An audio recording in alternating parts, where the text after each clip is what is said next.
Muito bem. Para revisar uma conta PASEP, seja como assistente técnico, seja como perito judicial, você precisará de algumas coisas essenciais. A primeira é a cartilha para leitura de microfichas que o Banco do Brasil disponibiliza, justamente para que as pessoas sigam o que é correto para efetuar tal interpretação das microfichas. Tá? Então, aqui ó, são três formatos que as microfichas tiveram desde 71. Tá? O tipo 1, de 71 a 75, o tipo 2, de 75 a 81, e o tipo 3, de 81 a 99. Tá? De 2000 em diante, passou-se a emitir, digamos, um extrato informatizado. Tá? Então, aqui você vai ter os tipos de formato, vai explicar aqui como que você faz a leitura das microfichas de cada um desses três modelos, né? Descritivo dos campos das microfichas, que mais que nós temos aqui que é importante. Aqui tem os modelos de extrato, tá? Não vou gastar o vídeo explicando isso, depois vocês acessem essa cartilha e interpretem direitinho como fazer isso, tá? Mas o modelo mais comum, o período que vocês vão mais pegar, por exemplo, de 87 em diante, 88 em diante, é esse daqui, tá? Em que nós teremos a identificação, né, da conta PASEP, né, todos os dados, daí aqui, ó, são, digamos assim, são três campos, tá? Três campos, cada um para uma data, tá? Data, histórico, agência, documento, número do documento, valor do débito, do crédito e daí em diante vai ter aqui data, histórico, mesma coisa, seguindo assim. E o que vai acontecer? Vai ter momentos ali que vocês vão ter o histórico saldo atual, que daí vocês irão conseguir verificar se a movimentação, de acordo com o que está demonstrado nas microfichas, está adequado. Tá? E o que mais? Isso daqui vai ser essencial, tá? A relação dos históricos, porque, como eu mostrarei para vocês daqui a pouco, vocês podem automatizar a planilha para você só digitar o número do histórico, o código do histórico, e ele vai buscar a descrição do histórico. Tá? Então, esse é o primeiro ponto que é muito importante.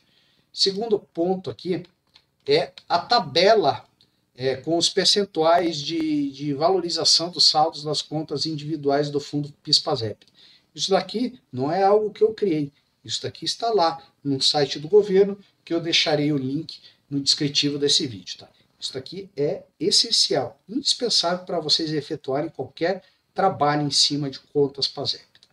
Aqui eu vou mostrar os dois modelos de extratos. Tá? O mais antigo, que era através de microfichas, tá? Que foram todas microfilmadas.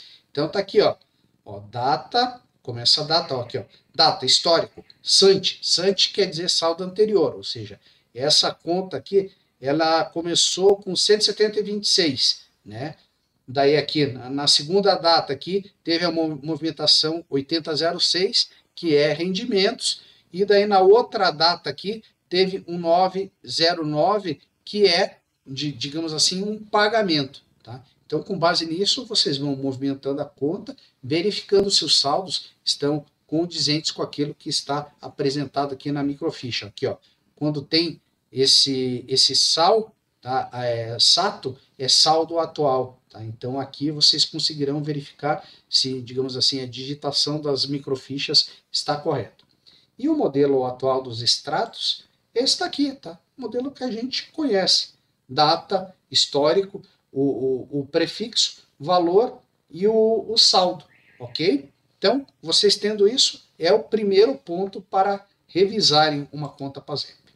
Então, ó, esse daqui eu vou mostrar para vocês, é uma planilha de cálculo que eu fiz para um trabalho que eu finalizei e vou entregar agora segunda-feira, ok? Então, ó, aqui no apêndice 1 eu coloquei aquela tabela de remuneração que é disponibilizada pelo governo, tá? Aqui, inclusive, ele menciona a forma de cálculo da valorização das contas individuais, tá? E no apêndice 2, o que eu fiz, tá? O que eu fiz, tá? Aqui, ó, nessa coluna que está oculta, aqui eu coloquei os valores, tá? os valores que estão lá nos extratos, tá? E que resultaram aqui nesses saldos. Mas essa coluna vai ficar oculta. Por quê? Porque a partir dali eu busquei o que foi rendimento ou depósito e o que foi pagamento, mudança de moeda, que às vezes aparece aqui aparece como débito, na mudança de cruzeiro real para real, tá? Eu fiz isso para ficar mais fácil as partes interpretarem adequadamente esse extrato, tá? Aqui, eu colei aqui, tá? Aprendi isso com meu caro colega professor Edilson Aguias, tá? Aqui eu dou os créditos, né? Aqui eu coloquei os históricos de valorização das contas dos participantes, aquele que está aqui no apêndice 1, tá? E aqui o saldo, tá? O saldo nada mais é do que, tá? Aqui o saldo anterior mais menos os rendimentos e os pagamentos, tá? E fui movimentando até a última data aqui, que foi 19/6/2018, ocasião em que o dono dessa conta APASEP, ele sacou tudo que estava disponível em virtude da sua aposentadoria, tá? Quais são os campos? Vejam que aqui eu até destaquei algumas linhas, ó. Eu destaquei aqui a linha de valorização de cotas, distribuição de cotas, que mais? Aqui, distribuição de reservas, que é a distribuição do RAC, né? E aqui, quando começou a demonstrar o valor dos rendimentos e atualização monetária separada, eu coloquei tudo isso, digamos assim, num formato específico, numa cor específica, porque isso ajuda muito na hora de fazer os recálculos, tá? Então, aqui, ó. Aqui, saldo final zerado.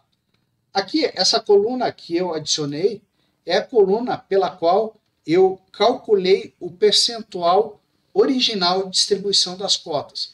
Isso é importante porque no momento que vocês forem revisar essa movimentação, vocês vão ter que recalcular essa distribuição de cotas. Vejam que em algum momento o Banco do Brasil pode ter pago menos ou pago um pouco mais, e isso vai alterar o saldo base, tanto para a distribuição de cotas como para outros rendimentos que vêm adiante, tá? E como que eu calculei isso daqui? Ó? Vou dar aqui um F2, tá? Isso daqui eu peguei o valor da distribuição de cotas dividido pelo saldo anterior, que foi o saldo base, né, após a valorização das cotas, tá? Beleza. Então, coloquem na cabeça isso daí, porque vocês vão precisar. Daí, vejam, eu estou fazendo uma perícia. Na perícia, a parte autora não pediu para eu fazer nenhum recálculo de acordo com as diversas teses que o advogado colocou lá. Então, embora eu conheça essas teses, a parte autora não perguntou, nesse caso, nem o juiz apresentou pontos controversos, eu logicamente, estruturei o laudo de acordo com tudo que é especificado lá no artigo 473 do CPC, apresentei o objeto da prova pericial, que foi essa conta, apresentei o objetivo, que no caso era trazer esclarecimentos acerca dessa conta, falei da metodologia que eu utilizei para fazer todos esses cálculos, inclusive vejam aqui que eu sempre coloco as fórmulas aqui nos cabeçalhos para que seja fácil as partes interpretarem esses apêndices, tá? Mas mesmo assim, na metodologia que eu descrevi no laudo pericial, eu explico tudo isso por escrito, ou seja, como que eu cheguei a cada um dos valores recalculados, tá? Para as partes não terem motivo nenhum para impugnar tecnicamente o laudo, né? Não que não vão fazer isso, tá? Então, aqui, ó, primeira coisa que eu recalculei, valorização das cotas, que é o quê? Tá? Apêndice 3, desculpa, aqui no apêndice 3. Valorização das cotas, o que é? Nada mais é do que o saldo anterior vezes o percentual de rendimento anual que está indicado lá no apêndice 1. Tá? Distribuição das cotas, como eu falei, eu peguei aqui o saldo, o novo saldo após o rendimento, certo? E multipliquei pelo aquele percentual original que eu achei lá no apêndice 2. Tá? que mais que eu recalculei aqui? E daí, logicamente, tudo isso, ó, vejam, eu fiz a primeira fórmula aqui e fui colando a fórmula no, digamos, no mesmo tipo de movimentação, tá? Valorização de cotas, e também distribuição complementar, tá? Distribuição de cotas. Aqui, ó, outra coisa que vocês devem recalcular: distribuição de reservas. A distribuição de reservas, tá? O percentual dela, ele está aqui, tá? Digamos, ele compõe a remuneração total, mas ele é creditado numa linha em separado. Então, como que fazemos esse recálculo? Pega o saldo anterior e multiplica pelo percentual de distribuição de reservas, RAC, que está lá no apêndice 1, naquela tabela que o governo divulgou para todo o período do Fundo PASEP. O que mais? Aqui, ó, rendimentos. A partir de 2003, tá? O Banco do Brasil começou a quebrar os rendimentos em duas linhas: rendimentos e atualização monetária. Só que, lembre, a atualização monetária ela deve sempre vir antes dos rendimentos, tá? Então, eu não sei se o sistema do Banco do Brasil fez dessa forma, tá? Mas eu calculei como é correto. Ou seja, os rendimentos, o que eu fiz? Ó? Eu peguei o saldo anterior, eu atualizei ele pelo percentual de correção monetária e apliquei o índice de remuneração, tá? Ou seja, 416 mais 4,4780 de atualização monetária, que o valor da atualização monetária ele estará aqui abaixo, me desculpe, vezes 6%, que é a valorização das cotas para esse ano de 2003, tá? Então, ó, atualização monetária, o que eu fiz? Eu peguei aqui o saldo anterior, na verdade está marcando aqui, tá? Mas deve pegar o saldo antes da distribuição de reservas, tá? E multiplicar pelo percentual de atualização monetária, tá? E assim, ó, fazendo tudo isso, eu cheguei a uma diferença, vocês vão dizer, puxa, tanto trabalho para chegar a isso? R$ 5,07, tá? Isso porque, tá, foi um período assim, não tão longo, foram só 30 anos, tá? Vejam, isso quer dizer que o Banco do Brasil, a princípio, ele aplicou corretamente os índices de atualização. Houveram algumas variações, para mais e para menos, tá? Mas, se você recalculando tudo de acordo com o que está determinado lá de percentuais de remuneração, ele deveria, me desculpe novamente, ele deveria ter pago R$ 5,07 a mais. Tá, tudo bem. O apêndice 4 aqui, ó, como eu falei para vocês, o apêndice 4, eu tenho aqui todos os históricos de cada um desses códigos. Vejam aqui, ó, por exemplo, deixa eu buscar aqui no apêndice 2, ó. Vejam que aqui, ó, eu uso o PROC-X. Eu mando ele buscar esse código aqui no apêndice 4 e me trazer o valor do histórico por extenso, né? Isso daqui nem vou perder muito tempo, tá? Mas o que eu quero efetivamente falar com vocês, tá? Vejam que existem diversas, digamos assim, premissas, né?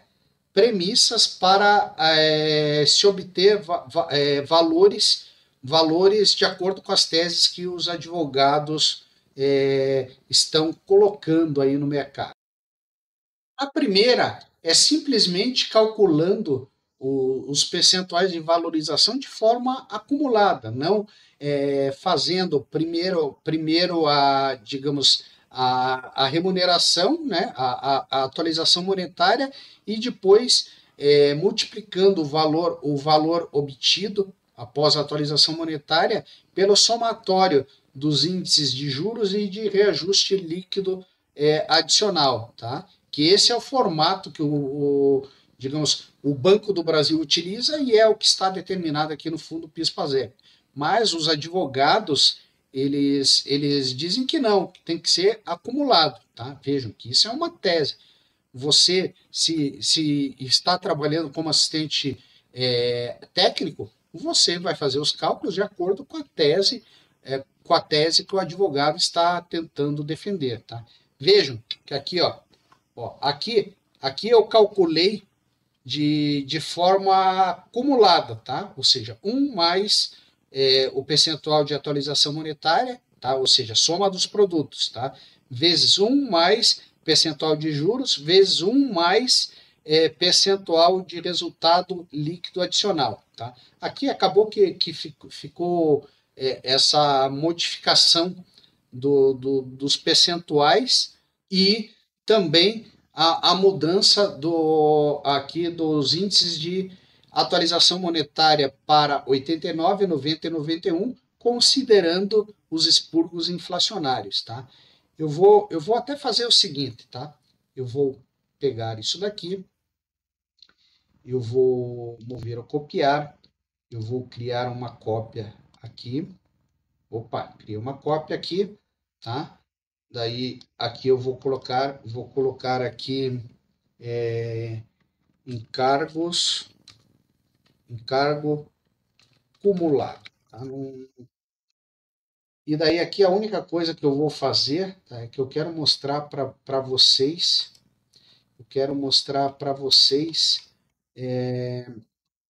forma correta aqui, ó. Então aqui eu vou pegar 89, pegar de 89 até 91, eu vou copiar aqui os índices originais e aqui eu vou colar aqui. Colei aqui, tá? Aqui vou deixar pretinho, tá? Vou deixar pretinho, tá? Porque aqui vocês vão ver a primeira mudança, ó. A gente tinha lá R$ 5,07, né? Simplesmente fazendo a acumulação das taxas de remuneração, ou seja, considerando a soma dos produtos da remuneração, nós já chegamos aqui, ó, a R$ 44,46. Não parece muito, mas já é quase 10 vezes o valor que nós achamos originalmente. Beleza? Daí, a segunda tese que os advogados costumam defender, tá? Além da acumulação dos percentuais dos encargos, tá? Eles também consideram os expurgos inflacionários, tá? Aqui estão os percentuais que deveriam ter sido aplicados considerando os expurgos inflacionários. Não vou entrar em detalhes aqui agora, tá? Numa outra aula, caso vocês queiram e me peçam aqui nos comentários, eu mostro como isso foi calculado, tá? Ou seja, modifiquei aqui, ó. Aqui era quanto? Ó? Vamos ver aqui, ó. Aqui, deixa eu dar um Ctrl Home, ó. Aqui era 555, foi para 664. Aqui era 3.293, foi para 6.676. Uma mudança muito grande, tá? E aqui, ó, foi de 296,82, foi para 351,97. E, ao final disso, deixa eu aumentar aqui para vocês enxergarem corretamente. Ó, vamos ver em quanto que ficou. Ó. Já foi para 4.824, ou seja, quase 100 vezes o valor original lá de 507. Tá? Mas tem mais, porque os advogados defendem, tá, que todos esses débitos aqui, exceto esse daqui que é um débito de mudança de moeda, eles deveriam ser afastados, porque segundo eles não seguem corretamente o regulamento das contas PIS/PASEP. Então, muito bem. Como fazer esse recálculo? É só chegar aqui e tirar todos esses débitos. Eu só não tirei o débito aqui de mudança de moeda, tá? Isso não tem por que tirar. E vejam aqui a quanto que eu cheguei. Ó. Cheguei a 10.658. 10.658. Vou até pegar isso daqui, ó. Vou pegar o 10.158, vou dividir pelo valor, do primeiro recálculo aqui, que foi de 507 menos 1, Ó, aqui, ó. Aqui deu percentual. Ó. Percentual. Ó, um percentual gigante, gente. Gigante. Olha quanto que houve diferença aqui. Eu vou até apresentar só a diferença em reais para não ficar tão, digamos assim, tão confuso. Vou pegar aqui, ó. Teve uma diferença de R$ 10.162. É uma diferença significativa, né? E ainda, em cima disso, haverá correção monetária, certo? Correção monetária. No primeiro momento, tá? Se você estiver atuando como assistente técnico, não tem por que você calcular juros de mora, porque isso só vai ser determinado quando da prolação de sentença. Mas o seu cliente pode, quando do pedido inicial, ele pode pedir a atualização monetária disso daqui, tá? Atualizar 10.162 de 2018 até hoje, vai dar, não vou gastar mais tempo da nossa aula aqui, mas vai dar um valor significativo, tá? Como se acumula, vamos considerar aqui que, sei lá, vai aumentar no mínimo uns, deixa eu ver aqui, 5 anos, no mínimo uns 20%, não sei, eu tô chutando, tá, gente? Então é isso daí. Eu espero que eu tenha tirado as dúvidas de todos vocês. Vamos lá. Então, pessoal, o que vocês acham? Isso daí, até eu, depois que eu estudei melhor essas teses, eu vi que existe uma grande possibilidade de nós, como assistentes técnicos, ganhar um bom dinheiro com isso daqui. Beleza? Então, utilize esses conhecimentos que eu estou passando aqui. Olhe também lá no curso do professor Edilson Aguiar, ele tem um curso de PASEP, PIS-PASEP, que é sensacional, tá? Que ajudou a abrir os meus horizontes acerca disso, tá? E que tenho certeza que vai ajudar vocês. E caso precisem, como vocês sabem, eu estou aqui disponível para prestar para vocês mentorias, para ajudar a construir essas planilhas. Beleza, gente? Pois então, eu quero pedir para vocês que não esqueçam, tá, de dar o seu joinha aqui no meu vídeo, tá? Se inscreverem no canal, caso ainda não estejam inscritos, e acionar o sininho para receber notificações sempre que eu colocar um conteúdo novo no ar. Beleza, gente? É isso daí. Eu agradeço a todos vocês. Pedro Neto se despedindo de vocês. Nos vemos no próximo vídeo. Até mais.